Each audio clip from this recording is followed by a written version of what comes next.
আসসালামু আলাইকুম রহমতুল্লাহ বারাকাতু। আপনারা আমার পাশে, আমার পেছনে দেখতে পাচ্ছেন মসজিদুল কেবলাতাইন, মানে কেবলাতাইনের মসজিদ। কেবলাতাইনের মসজিদ মানে হচ্ছে এই মসজিদে আপনারা এখানে দুটো গম্বুজ দেখতে পাচ্ছেন, একটা গম্বুজ দক্ষিণ দিকে আর একটা গম্বুজ উত্তর দিকে। অর্থাৎ এই জায়গায় মূলত কেবলা পরিবর্তনের ঘটনা ঘটেছে। আপনারা জানেন রাসূল সাল্লাল্লাহু আলাইহি ওয়াসাল্লাম যখন মদিনায় আসেন, তিনি মক্কায় থাকতে এমনভাবে সালাত আদায় করতেন, একদিকে বাইতুল্লাহ তার সামনে, অন্যদিকে বাইতুল মুকাদ্দাস তার সামনে। কিন্তু যখন তিনি মদিনায় চলে আসেন তখন তিনি ঠিক উত্তর দিকে, এই যে এখন যে দিকটা আপনি দেখতে পাচ্ছেন, উত্তর দিকে ফিরে তিনি সালাত আদায় করতেন। অর্থাৎ বাইতুল মুকাদ্দাসকে কেন্দ্র করে, যেটি জেরুজালেমে বা যেটি ফিলিস্তিনে ইসরায়েলে অবস্থিত, সেদিকে ফিরে তিনি সালাত আদায় করতেন। কেন এটা করতেন? কেউ কেউ বলে থাকেন মুফাসসিরিনে কেরাম যে যেহেতু এখানে প্রচুর পরিমাণ ইহুদি বসবাস করত, তিনি ইহুদিদের সাথে কোনো কনফ্লিক্টে যেতে চাননি, বরং তাদের অন্তরটা যেন দিনের প্রতি ফেরে, সে কারণে তিনি ওইদিকে ফিরে সালাত আদায় করতেন। আর তাছাড়া সেটিও তখনও কেবলা হিসেবেই ছিল, দুটোই মুসলমানদের কেবলা ছিল। রাসূলুল্লাহ সাল্লাল্লাহু আলাইহি ওয়াসাল্লামের অন্তর কিন্তু পড়েছিল মক্কার প্রতি বা বাইতুল্লাহর প্রতি, যেটি ইব্রাহিম আলাইহিস সালাম নির্মাণ করেছেন, আদম আলাইহিস সালাম নির্মাণ করেছেন, যেটি পৃথিবীতে প্রথম নির্মিত আল্লাহ সুবহানাহু ওয়া তাআলার জন্য ইবাদতের ঘর হিসেবে তৈরি করা হয়েছে। আবার তিনি সেখানে বড় হয়ে উঠেছেন, সেটি তার ঐতিহ্য। এবং মানব জাতির জন্য প্রথম নির্মিত আল্লাহ সুবহানাহু ওয়া তাআলার উদ্দেশ্যে উপাসনা বা ইবাদতের ঘর, সে কারণে বাইতুল্লাহ এর প্রতি তার মনটা পড়ে থাকতো। ইব্রাহিম আলাইহিস সালাতু ওয়াস সালাম সেটাকে নিষিদ্ধ ঘোষণা করেছেন। তিনি নিজেও ইব্রাহিমের বংশধর, এবং পরবর্তী যত নবী এসে ইব্রাহিম আলাইহিস সালামের পরে, তারা প্রত্যেকে কিন্তু ইব্রাহিম আলাইহিস সালামের আদর্শ লালন করেছেন। রাসূলকে ইব্রাহিমের আদর্শ লালন করতে আল্লাহ তাআলা বলেছেন। ফলশ্রুতিতে রাসূল ইসলাম বাইতুল্লাহর দিকে ফিরে নামাজ আদায় করার জন্য তার খুব মন চাইতো। কিন্তু তিনি ১৬ মাস পর্যন্ত বাইতুল মুকাদ্দাসের দিকে, অর্থাৎ এই যে উত্তরে, এই দিকটা হচ্ছে উত্তর, এদিকে ফিরে তিনি সালাত আদায় করছিলেন। এর মধ্যে রাসূল বারবার আসমানের দিকে তাকাতেন। কদ নারা তাকাল্লুবা ওয়াজহিকা ফিস সামাই ফালানুওয়াল্লিয়ান্নাকা কিবলাতান তারদাহা, সূরাতুল বাকারা আল্লাহ তাআলা বলেছেন যে আমি দেখতে পাচ্ছি আপনি বারবার আকাশের দিকে তাকাচ্ছেন, এবং আল্লাহ সুবহানাহু ওয়া তাআলা রাসূল সাল্লাল্লাহু আলাইহি ওয়াসাল্লামের তাকানো পর্যন্ত তিনি কোন দিকে তাকাচ্ছেন সেটিও কিন্তু আল্লাহ সুবহানাহু ওয়া তাআলা তিনি তার কনসিডারেশনে রেখেছেন। রাসূল উপরের দিকে তাকাচ্ছেন, কেন তাকাচ্ছেন আল্লাহ সুবহানাহু ওয়া তাআলা সেটি বলেন যে আমি দেখেছি আপনি বারবার আকাশের দিকে তাকান।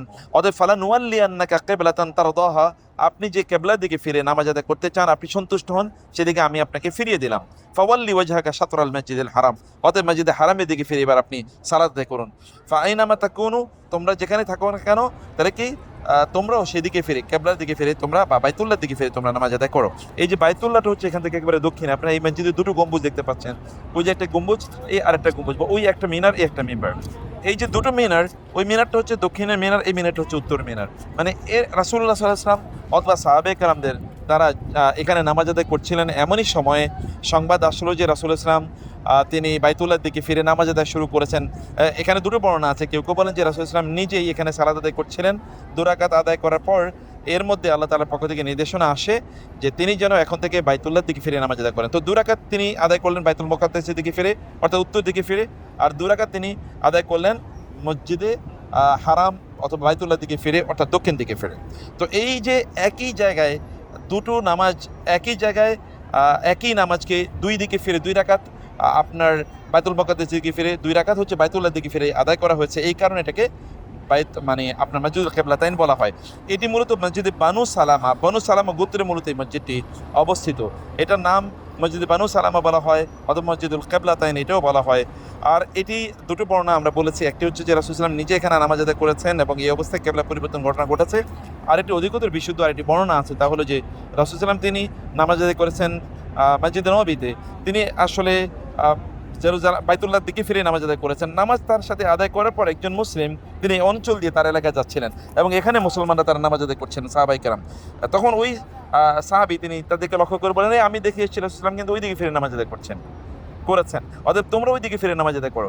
এই একজন সাহাবীর কথা কিন্তু সকল সাহাবীরা ২ রাকাত আদায় করে, বাকি ২ রাকাত তারা আপনার বাইতুল্লাহর দিকে ফিরে নামাজ আদায় করেছে।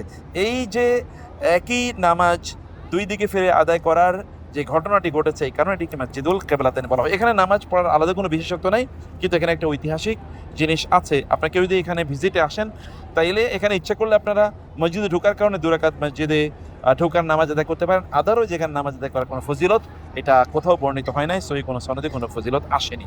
আল্লাহ তাআলা আমাদেরকে সত্যি করতে তার রাসূলের আদর্শকে মেনে নেওয়ার তৌফিক দান করুন এবং সেভাবে জীবনযাপন করার তৌফিক দান করুন। আল্লাহুম্মা আমিন। আসসালামু আলাইকুম ওয়া রাহমাতুল্লাহি ওয়া বারাকাতুহু।